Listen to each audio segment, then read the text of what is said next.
오늘도 바이블 브런치와 함께 하시는 모든 성도 여러분들을 주님의 이름으로 환영합니다. 저는 광교 꿈의 교회 이광 선교사입니다. 날씨가 많이 추워졌습니다. 오늘도 주님의 말씀과 함께 몸과 마음이 따뜻해지는 시간이 되시기를 소망합니다. 오늘 주님께서 우리에게 주신 말씀은 역대하 23장 16절에서 24장 3절 말씀입니다. 그 중에 우리는 역대하 23장 16절 말씀을 보도록 하겠습니다. 여호야다가 자기와 모든 백성과 왕 사이에 언약을 세워 여호와의 백성이 되리라 한지라. 아멘. 여러분들도 다 알고 계시는 세계적인 브랜드가 있습니다. 전 세계 어느 나라에서도 그리고 남녀노소 모두가 다 알고 있는 코카콜라라는 브랜드입니다. 늘 승승장구했을 것 같은 코카콜라에게도 위기의 시기가 있었습니다. 바로 코카콜라의 경쟁 상대인 펩시콜라 때문입니다. 펩시콜라는 늘 코카콜라의 아성을 넘지 못하고 있었습니다. 이제 좀 연세가 있으신 분들은 기억하고 계실 펩시 챌린지를 시작합니다. 펩시 챌린지는 상표를 가린 두 가지의 콜라를 마시고 소비자가 더 맛있는 콜라를 선택하는 방식이었는데, 소비자가 더 맛있는 콜라를 선택한 후 콜라 브랜드를 가린 상자를 열었을 때 소비자들이 선택한 콜라는 펩시콜라였다는 캠페인과 광고를 하던 것이었습니다. 이 광고는 큰 성공을 얻었고 펩시콜라의 인기가 급증하면서 코카콜라는 점유율에서 크게 추격을 당하게 됩니다. 마음이 급해진 코카콜라는 왜 소비자들이 펩시콜라를 선택하게 되었는가를 파악하며 소비자들은 톡 쏘는 맛을 줄이고 더 단맛이 강하게 나는 것을 선호한다는 결론을 얻게 되면서 뉴코크라는 새로운 제품으로 맞서게 됩니다. 그동안 약 100년간 유지되어 온 레시피를 더 발전시키기 위해 개발한 제품이었습니다.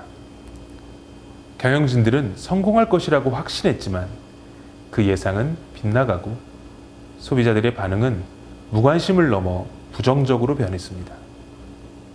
소비자들이 더 맛있다고 생각하는 그리고 선호하는 맛으로 바꾸었지만 소비자들은 단순한 맛의 변화와 유행을 선호하지 않았습니다. 소비자들이 코카콜라를 사랑했던 것은 자신들이 자라오면서 코카콜라에 담겨있던 추억과 자신들의 정서가 중요했던 것이지 단순히 유행을 따라서 전통적인 맛이 변해버린 코카콜라를 좋아하지 않았습니다. 결국 몇 달간의 매출 하락을 경험한 코카콜라는 코카콜라 클래식이라는 이름으로 예전의 콜라를 다시 출시하게 되었고, 소비자들은 본래의 맛을 찾은 코카콜라에 환호하며 다시 코카콜라가 승승장구할 수 있는 계기가 되었다고 합니다. 오늘의 본문에는 여호야다의 종교개혁에 대한 이야기가 나옵니다. 당시 남유다는 아달랴에 의해 성전 안에까지 바알신을 섬기고 있었고, 아달랴는 자신의 욕망을 채우기 위해 다윗 왕가의 대를 끊고 스스로 왕위에 오르기까지 합니다. 이 시기에 이스라엘 백성들은 하나님께서 주신 약속과 하나님과 맺은 언약을 잊고 아달랴의 폭정 안에서 살아가게 됩니다. 이렇게 다윗 왕가의 불씨가 꺼져갈 때 아하시아 왕의 누이였던 여호세바는 다윗의 자손을 향한 아달랴의 살육의 현장 가운데서 1살짜리 아기 왕자를 침실에 숨겨서 그의 목숨을 건져냅니다.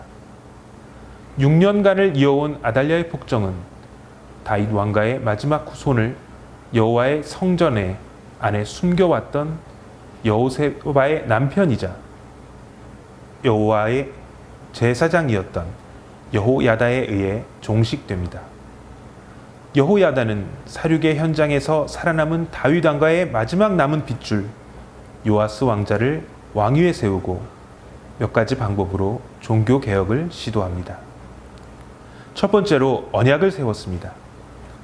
여호야다는 백성과 왕 사이에 언약을 세워 자신들이 선민임을 깨닫게 하고 하나님께 돌아와 순종하게 하였습니다.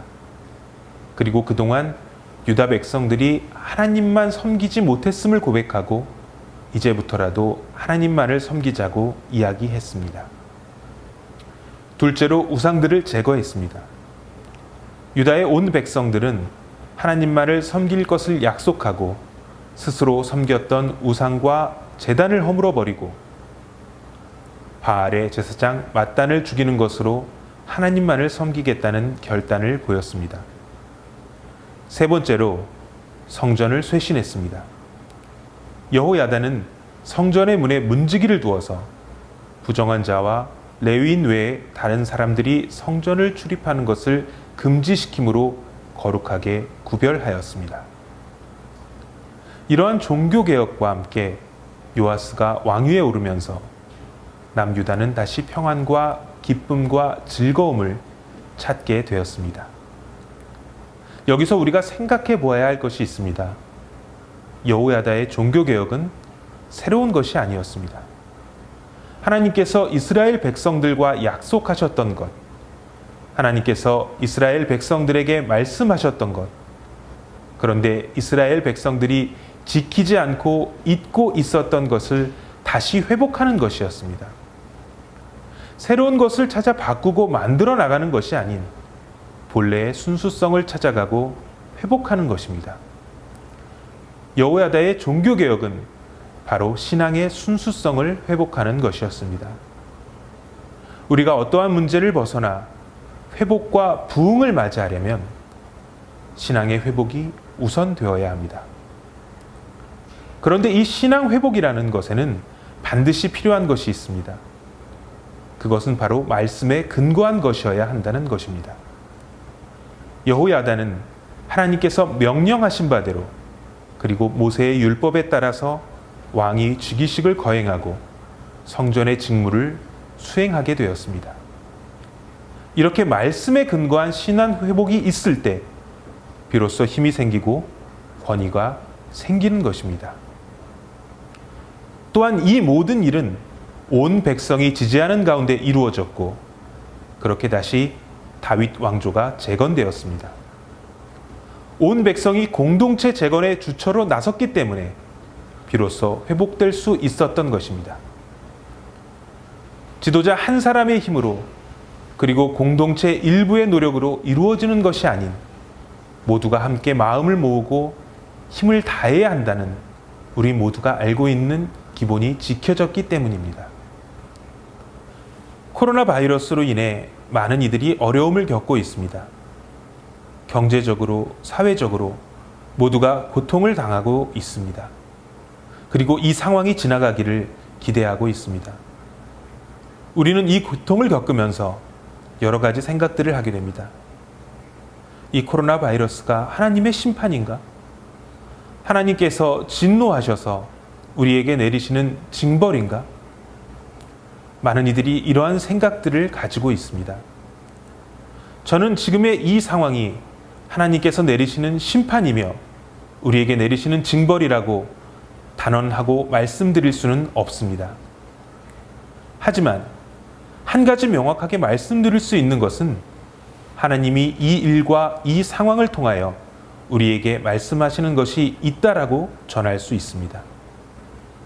우리가 이 어려움을 겪으면서 새로운 것을 찾으려 하지 말고 그리고 오늘 본문에서도 우리가 함께 보았던 것처럼 이스라엘 백성들이 하나님과의 언약을 잊고 우상 숭배에 빠져 있었다가 종교개혁을 통해 다시 언약을 세워나갔던 것처럼 우리는 하나님의 말씀, 그 기초와 기본을 다시 쌓아가야 하겠습니다. 유다 백성들이 바알신을 섬긴 것처럼 다른 신의 목상을 세우고 다른 종교를 믿는 것이 우상 숭배가 아닙니다. 우리가 사람과 어떤 사상과 물질을 의지하고 그것에 지배당한다면 그것이 바로 우상 숭배가 되는 것입니다. 우리는 어려움을 만날 때마다 자꾸만 사람을 의지하려고 합니다. 그리고 그 사람을 통해 위로받으려고 하고 누군가가 나에게 해법을 제시해 주기를 기대하고 있습니다.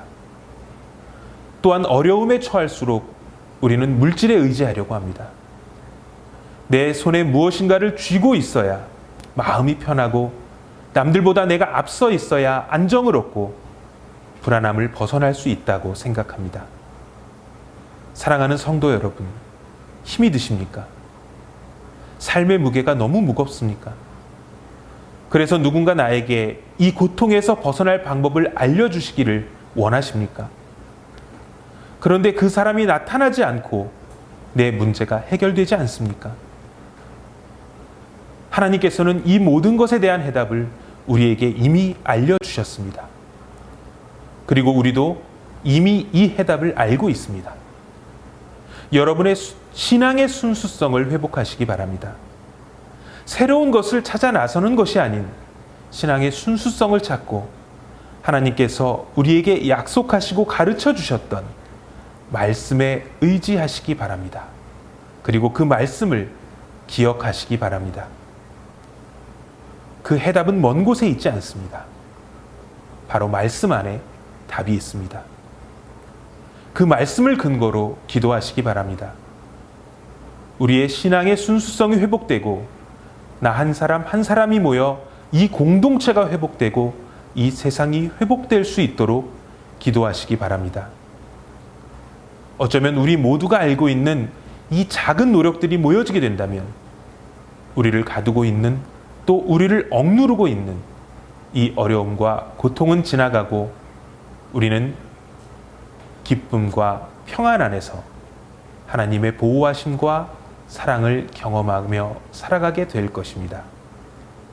기초를 다시 세우고 기본을 지키는 것으로 무너진 다윗 왕조가 다시 세워진 것처럼 우리도 신앙의 순수성을 회복하고 다시 말씀으로 돌아가고 그 말씀을 붙들고 기도하는 성도 여러분이 되시기를 간절히 소망합니다. 다 함께 기도하시겠습니다. 하나님 아버지, 감사합니다. 주님의 말씀으로 오늘 하루를 시작하게 하시니 오늘 하루를 주의 은혜 가운데 살아가게 하옵소서. 세상은 혼돈에 빠져 있고 많은 이들은 희망을 잃고 살고 있습니다. 하루하루를 버티며 살아가는 영혼들이 많이 있습니다. 이 어두운 터널의 끝이 어디일지 몰라 방황하고 있습니다. 주여, 이 시기에 우리가 주의 음성에 귀를 기울이게 하옵소서. 주님의 음성을 듣고 주님께서 우리에게 하시는 그 말씀을 알게 하옵소서. 우리가 처음 신앙을 회복하고 순수했던 그때로 돌아갈 수 있도록 하여 주시옵소서. 주의 말씀에 의지하여 살게 하시고 주님의 말씀 안에서 새 희망을 얻을 수 있도록 도와주시옵소서. 어려운 일을 만날 때마다 기도로 주를 만나게 하시고 우리가 주의 말씀으로 돌아갈 때에 기쁨과 평안과 하나님의 돌보심, 보호하심을 체험하게 하옵소서.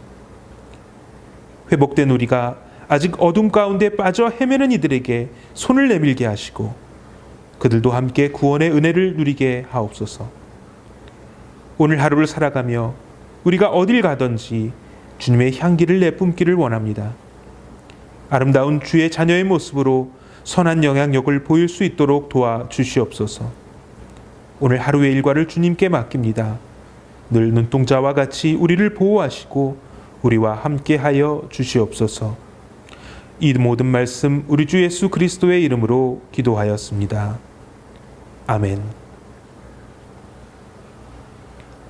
이제 오늘 주신 말씀을 붙들고 다 함께 기도하는 시간을 갖도록 하겠습니다. 다 함께 기도하겠습니다.